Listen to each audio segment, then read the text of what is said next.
Trini came back in here again with a new video. Trini came back in here again with a new video. I was gonna curse, but I'm gonna just curse later on in the video. There's no point of cursing in the beginning, you know. So, all right, the next video, I'm about to say idea, but these videos all come into fruition. So, it's a beautiful thing. It's a very beautiful thing. The next video. And so far we got 3 videos. We doing big things today. Doing big things. Self-love is the only real love. Some of you guys are probably wondering, what about the love of my parents? What about the love of somebody that I love? Well, guys, all that shit can change in the blink of an eye. When you're not on your P's and Q's, or when something very random or weird or drastic happens, the love becomes hate. Like I told you guys before in the first video, with the speedometer, once your car's full potential is 140 and you hit 70, it's fine. Once you go to 75, it becomes hate. Once you go to 65, it's fine. It's love again. But they know it's like this. If you go a little too much this way, it's hate. A little too much this way, it's overly love. You know. And come on, let's be serious. Self-love is the only real love. It is because like you understand how you feel, right? So I can't pretend that I know how somebody feels because I don't have their emotions. One, I try my best to stay out of my own emotions. This shit doesn't make any sense. It confuses me.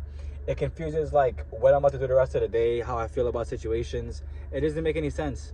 It doesn't make sense to try to pour emotion into somebody else when, like I said before, they don't feel the same way you feel. And even if they claim to feel the same way you feel,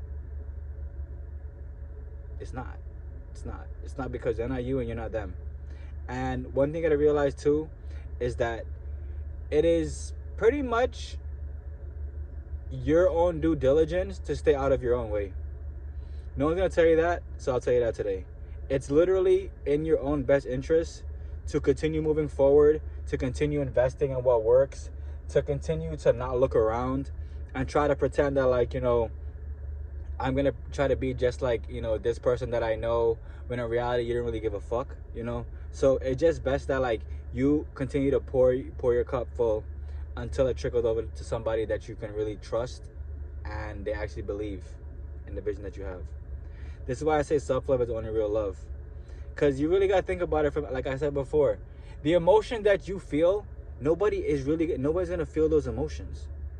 It's literally like one of those things that, like, for instance, like if somebody pokes you, right, you feel the poke, they don't feel the poke, they didn't just get poked, you just got poked, right?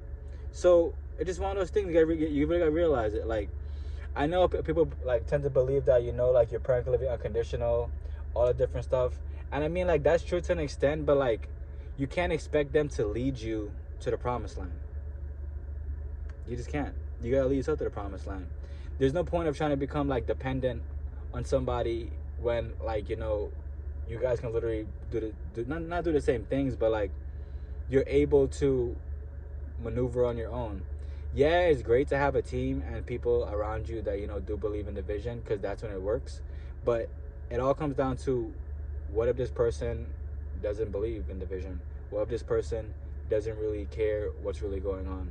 You know, and when you realize that, it'll be easier for you to understand that, you know, self-love is truly the only real love. That's how it goes. I love y'all.